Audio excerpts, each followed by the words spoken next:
Prévenir vaut mieux que guérir. Cette sagesse millénaire qui s'applique à toutes les situations de la vie signifie qu'il est préférable de prendre toutes les mesures en amont pour éviter la survenue d'un problème dont on aurait à gérer les conséquences. Des conséquences qui peuvent être fatales en plus d'être extrêmement coûteuses. Dans le domaine de la santé, la sagesse est plus courante. La prévention des maladies est recommandée pour éviter de se retrouver handicapé à vie ou mourir précocement. Son application ne se limite pas au niveau individuel. Prévenir est aussi l'un des principes fondamentaux de la gouvernance dans un pays. Gouverner, c'est prévoir, dit-on. Mais dans bien des domaines au Cameroun, le gouvernement donne l'impression qu'il préfère laisser pourrir les situations avant de courir après les solutions, avec tous les risques de ne pouvoir y parvenir.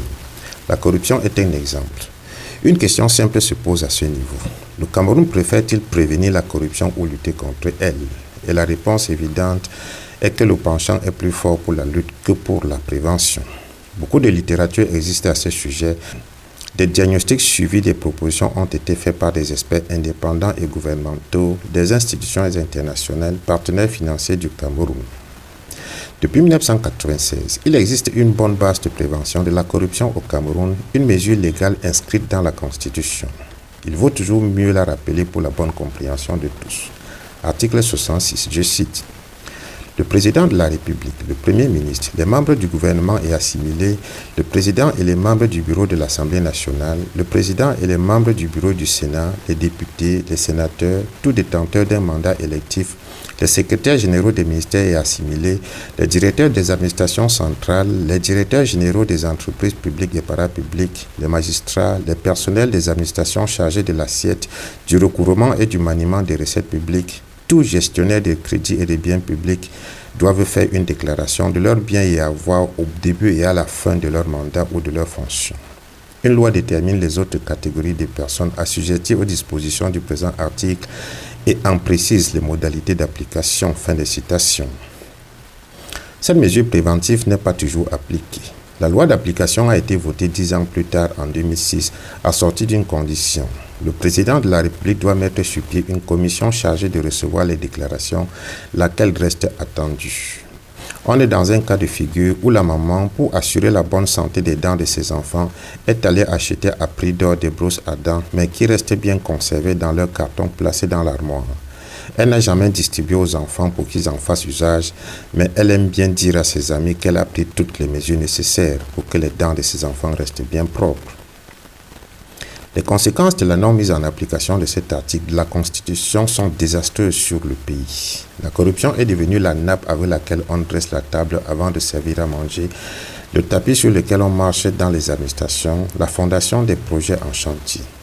Le président de la République l'a décrit lui-même dans ses discours. Il ne cesse de dire que les prévaricateurs de la fortune publique vont rendre gorge. À côté, il a déjà multiplié les organes de lutte contre la corruption.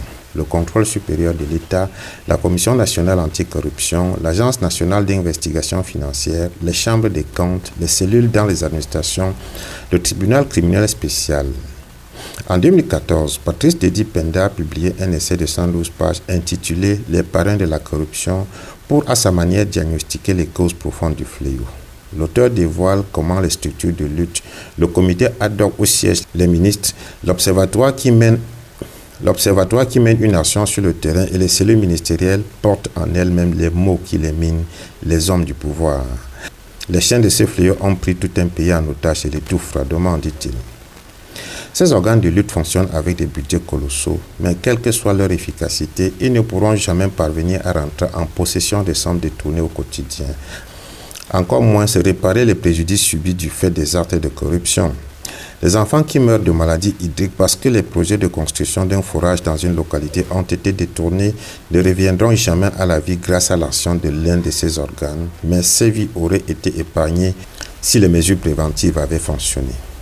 Prévenir ou guérir, Paul Biya et tout le gouvernement ont d'une manière ou d'une autre bien compris et reconnu à ce jour que la lutte ne porte pas des fruits.